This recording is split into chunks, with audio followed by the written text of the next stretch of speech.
Welcome back to the channel and welcome back to another quick pick prediction video.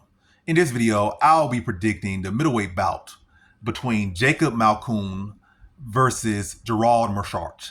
And how do I feel about this one right here is I'll go average confidence Jacob Malkoun to beat Gerald Meerschaert. So Gerald Meerschaert's always liable to disappoint you in one way or another. So hey, hopefully he don't disappoint me and get his face punched in, I don't like these inconsistent people. but it is what it is. But yeah, Malkoun average confidence. I think this is a good stylistic matchup for him. He's pretty savvy on the ground, and the only time he's been stopped in the UFC is when he got caught by a very hard-hitting, athletic fighter in Phil Rowe.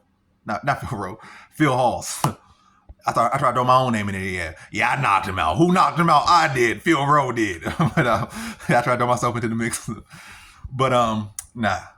And no, I'm not Phil Rowe. But anyway, obviously. But for better or for worse. But I say for the better, I'm not Phil Rowe.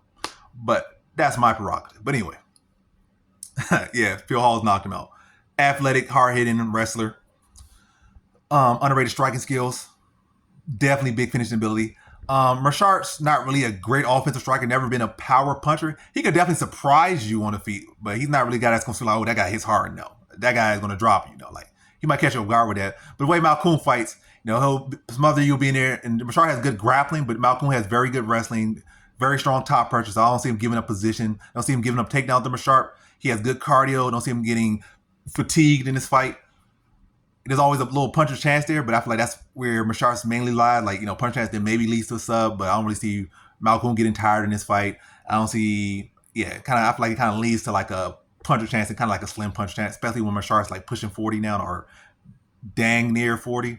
So, you start to get up there in age, those puncher chances start to dwindle unless you're a true knockout artist. I mean, like sometimes you get more powerful in your 40s, but yeah, Meerschaert's never a true puncher, and he's definitely not getting more power late into his 40s. He's not having that Clay Guida effect, but anyway, or Foreman already had power, but that's a bad comparison. But anyway, yeah, Malkoun should be the better striker here. The younger guy should be able to push the pace, get the takedowns, win the top position. I think he breaks Meerschaert down over the course of the fight, just pushing a heavy pace, heavy pressure, mixing the strikes in, not giving Meerschaert too much space to work with, starts to get those takedowns, heavy on top, just constantly smothering, dropping ground and pound. Just hopefully he doesn't throw no illegal strikes and gets DQ'd again. That'd be embarrassing. But yeah, I think he'll pick his shots well, break down Meerschaert if he needs a decision, take a decision. But I think he can get the finish. I think he gets a late second round TKO. Just getting constant pressure, throwing with good power on top, showing more wrinkles in his striking, more wrinkles in his ground and pound, maybe even a submission. But I'll just see this heavy pressure on the feet, on the ground, dropping ground and pound until eventually he gets that late second round TKO over Gerald Meerschaert. So